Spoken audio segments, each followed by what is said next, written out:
of stamina.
It's done.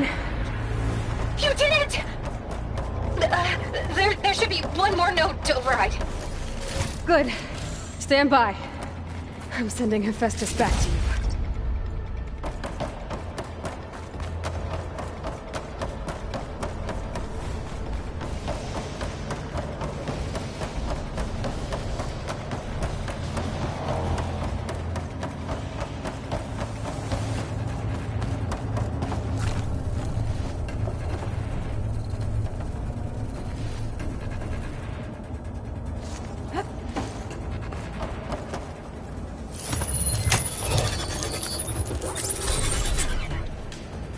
No more hiding, Hephaestus!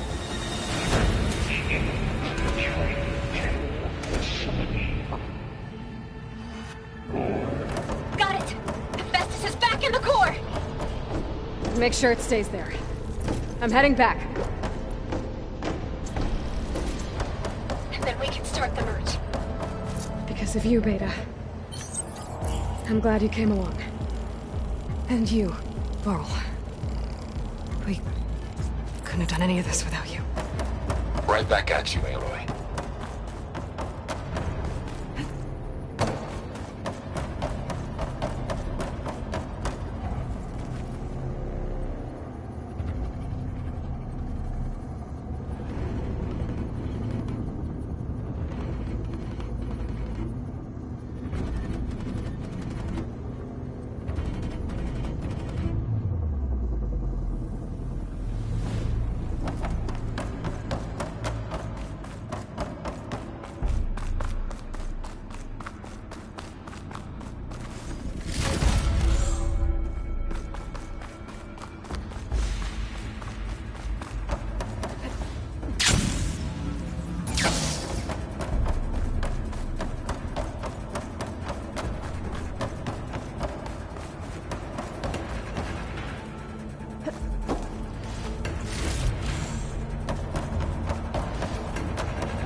Aloy, the core is stable.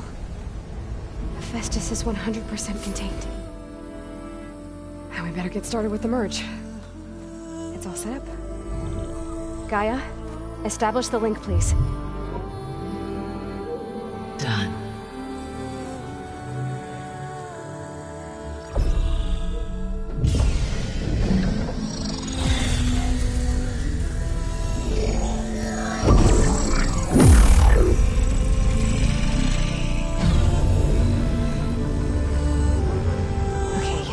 To complete the merge, we need to excise Hephaestus' malicious code.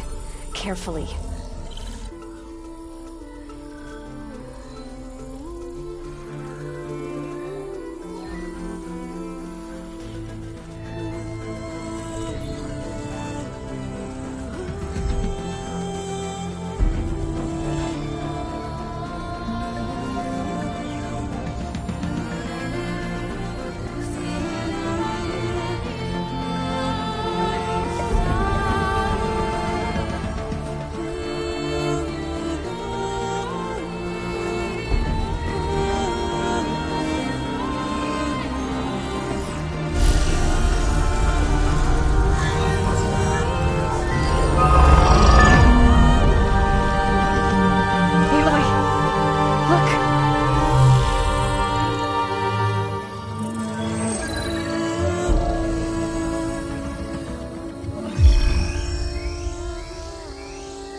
Redundant copy.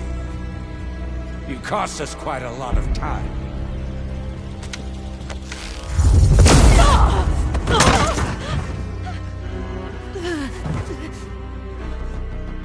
Eric, get Beta. And squash that bug while you're at it.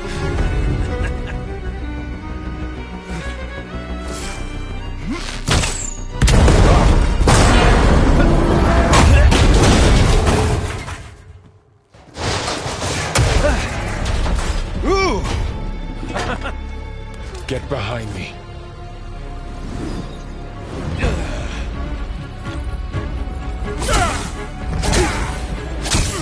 Come on! Quit screwing around.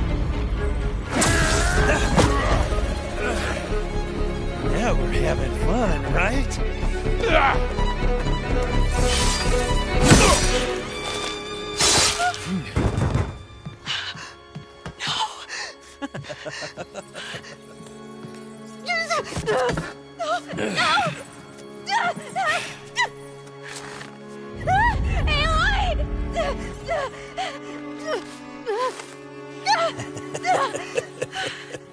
Finally.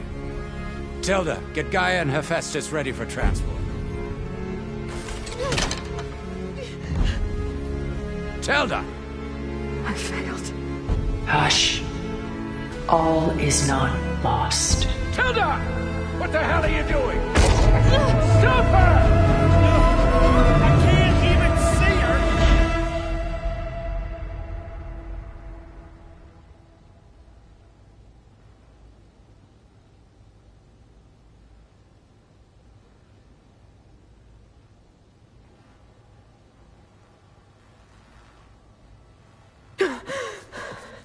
Beta.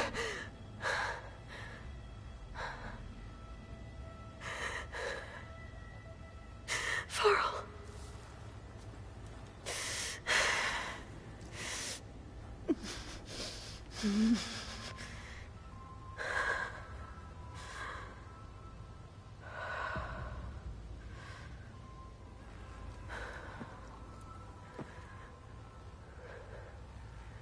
Where am I? Ah, you're awake. You took quite a hit when Gerard attacked you. I imagine you must still be in a great deal of pain. I can assure you that we are safe. The others can't detect us here. You mean the other Zeniths? You must be Tilda. I wasn't sure if Beta would have told you about me. Where is she? Alive. And while she isn't where she wants to be, not in urgent danger.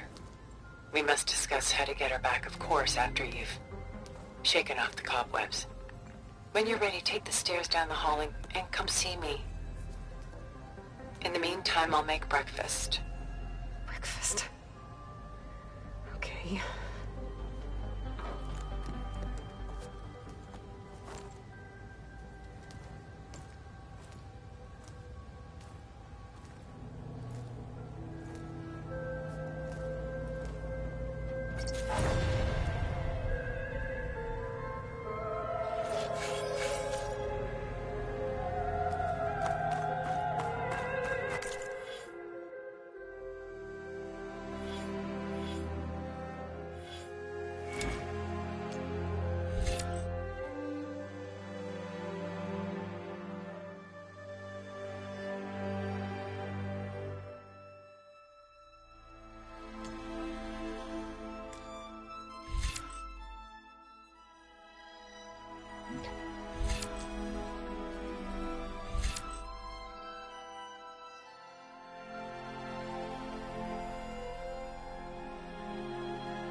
What is this? Just a few favorites from my collection. Rescued and stored here just before I went off-world. Take a look, if you like.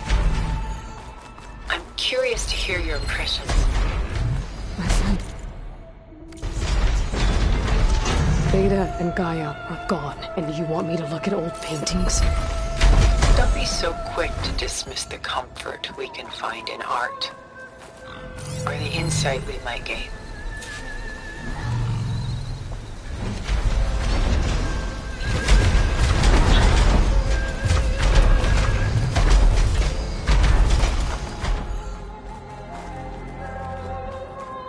Rembrandt's The Night Watch, by far the most famous painting my homeland ever produced. It was commissioned to honor a militia made up of influential citizens. I guess you must have been an influential citizen. In my day. But not as influential as you've been in this new world. The Gust. By Willem van de Velde, the most famous of his many maritime paintings. A ship crossing into the unknown. I guess you're familiar with that. Indeed, which is why I appreciate this composition in particular. Though waves and wind threaten to destroy the ship, it perseveres, clinging to the light even as darkness closes in all around it. A portrait of the painter, Rembrandt's son Titus, depicted in the habit of a monk. I don't get it. Why would someone like you, with infinite resources, care about this painting of a boy in a hood? It's not the image itself, but the feeling it conveys. The face is bright and defined, but his eyes are downcast, heavy with misfortune. And the background seems to swallow all light. The painting is infused with a sense of loss. I guess I understand how the painter feels. This is Rembrandt painting Jeremiah, a man in mourning. Mourning what? His home. The ancient city of Jerusalem. He foresaw its impending doom, but could do nothing to prevent it. So instead, he saved its treasures from destruction, just as I saved these works. You could say we're kindred spirits.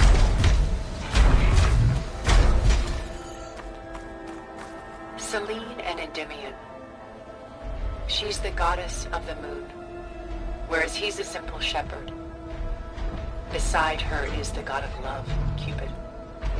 So she's sneaking up on him? More like visiting him in secret.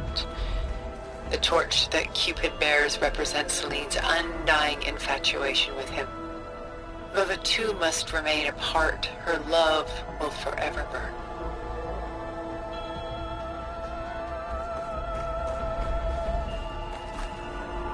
About Jeremiah.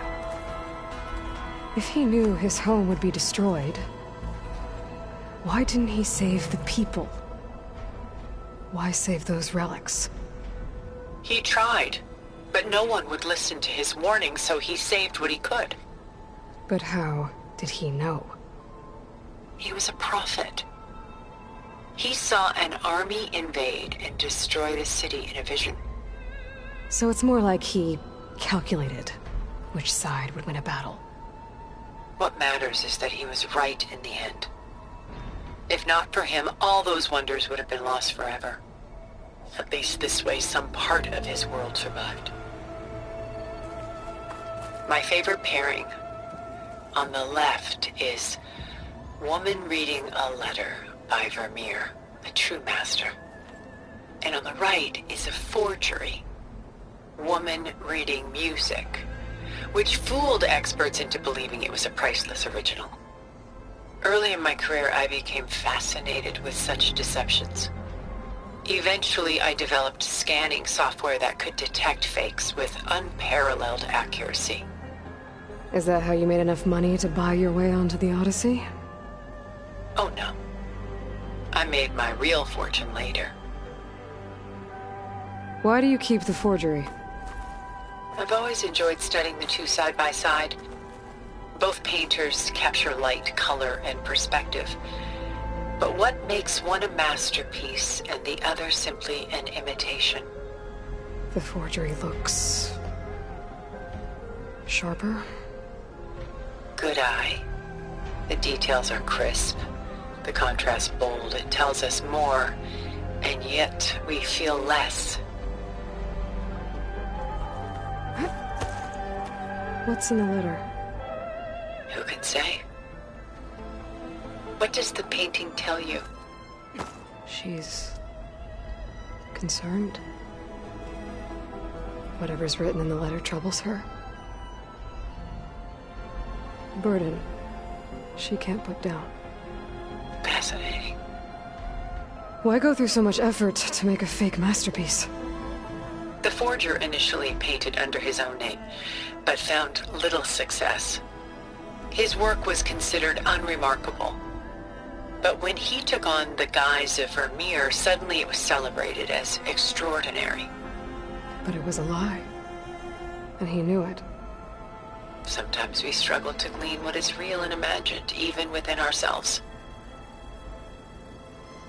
The irony of these two is that Vermeer died in obscurity. He had no idea his work would become some of the most precious, most copied, most preserved pieces in all history. For some kind of survival bunker.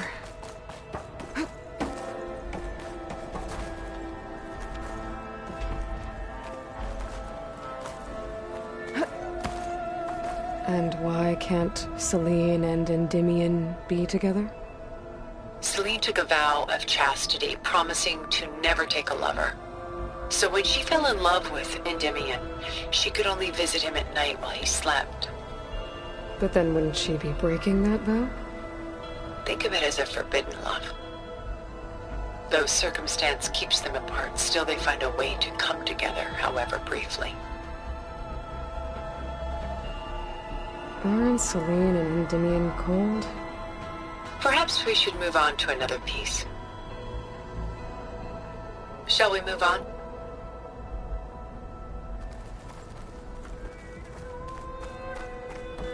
You know what I like the most about this piece? Even though he's the sole survivor, his home in ruins, left with only the remnants of his world. The light keeps the shadows at bay. There's still hope. Precisely. Take as long as you like.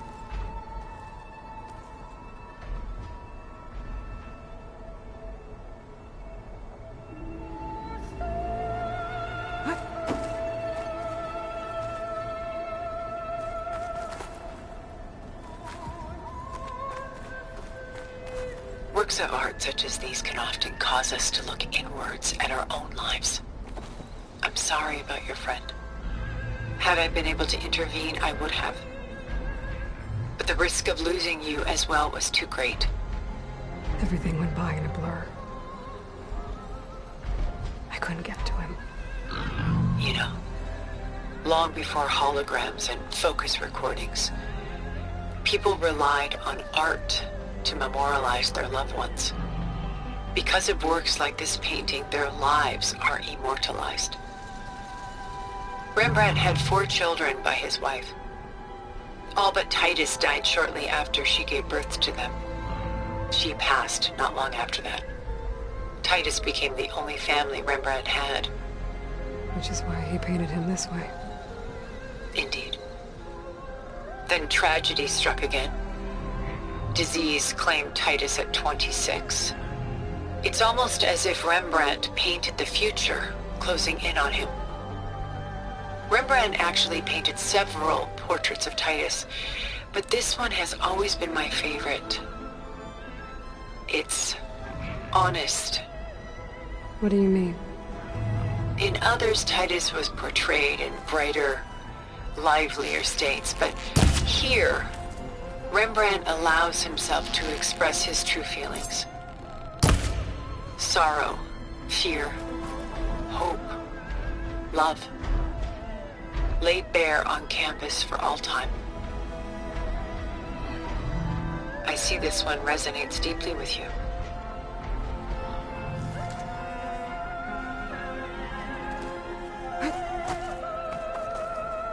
The militia. They look disorganized.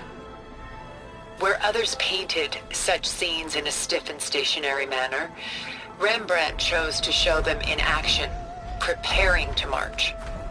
He wanted them to feel alive. You can almost hear the commotion.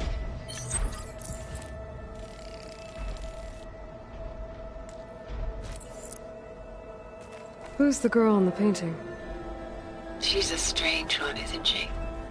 Bathed in light, though no one is paying attention to her. Many believe she's a symbol of the militia. A physical manifestation of their spirit, if you will. But she's not real? What's real in a painting? She's meant to represent the militia's virtue and victory. But I like to think they underestimate her. She looks as if she's seen something. What does she know? What secrets does she keep? There's so much detail to take in, isn't there?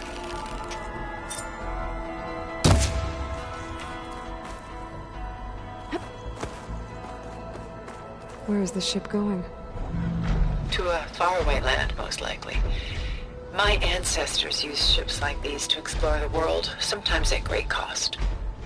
What were they looking for? Anything of value. They were traders willing to face unknown dangers to make their fortunes. But no matter how far they went, they always turned their sails home. So this Von de Velde only painted ships? It was his specialty. Following in the footsteps of his father, Willem the Elder. The two had quite a journey of their own, taking them all the way to the court of a foreign kingdom. Did they ever come home? No, but eventually their lives' work did. Take your time.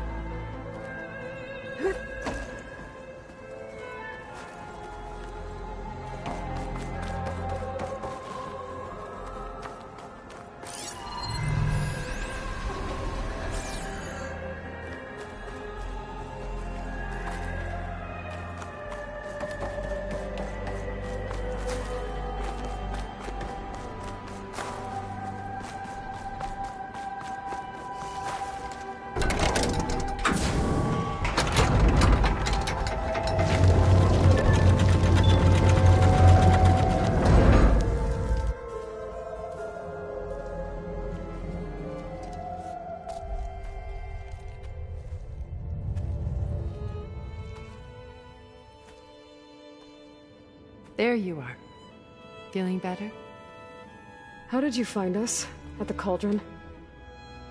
And what did you do to everyone right before I passed out? All business, I see. Well, suffice it to say we were keeping a very close eye on Hephaestus, knowing we would need it at some point.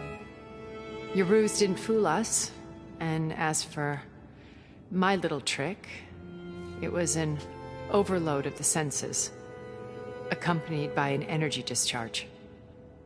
Gerard and Eric were only momentarily disoriented due to their shields, but it rendered you unconscious while I got you out. Perhaps some breakfast might steady you a bit?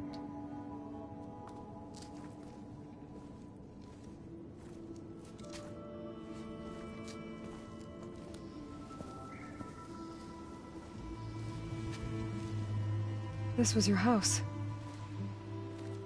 The one you recreated for Beta, in the data channel you shared. How perceptive of you. Please, this way. After everything your people have done, you think I'm just gonna sit down and have a chat with you? They're not my people. They never were, and especially not now. You shot off into space with them, and lived with them for 1,000 years before coming back. So what made you suddenly turn on them? Quite simply, this. My old focus. You repaired it? But that means you've seen... Incredible things. What you've accomplished in 2 decades of life.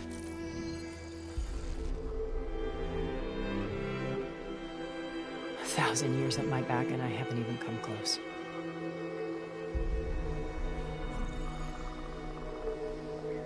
I'm sorry if I invaded your privacy, but I had to.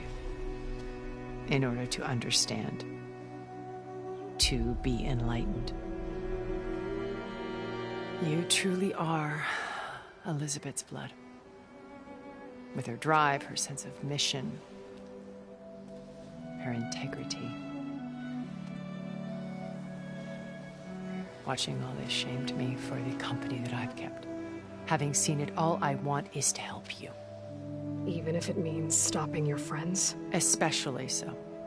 Please, sit down.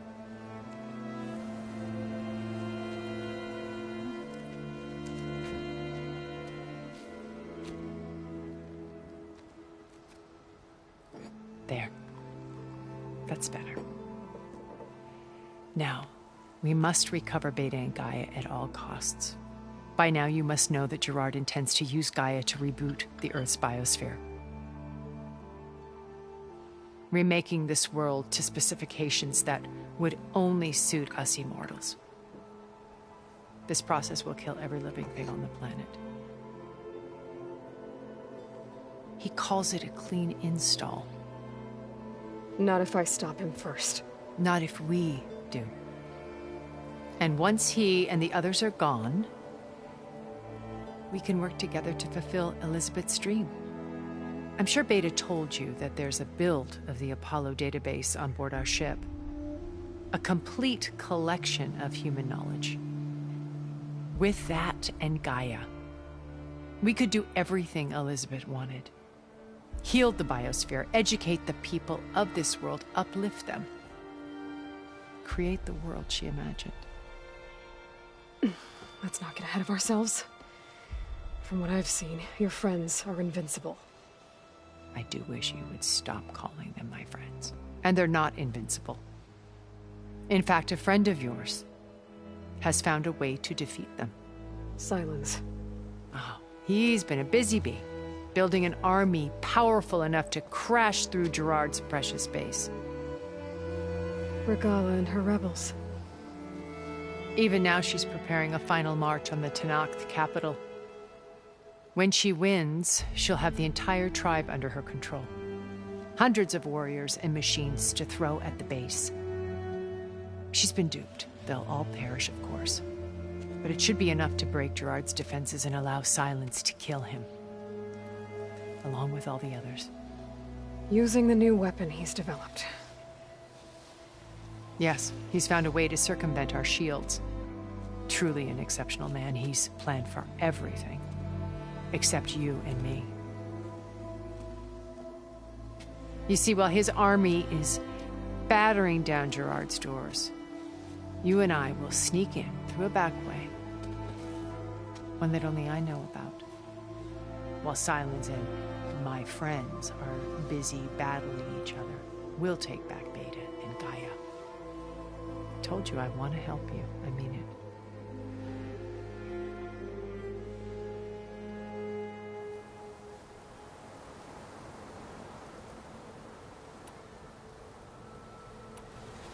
Beta told me your colony was destroyed. That you came back to Earth because you had nowhere else to go. It's true. We spent the physical constraints of Earth, the boundaries of mortality, gone.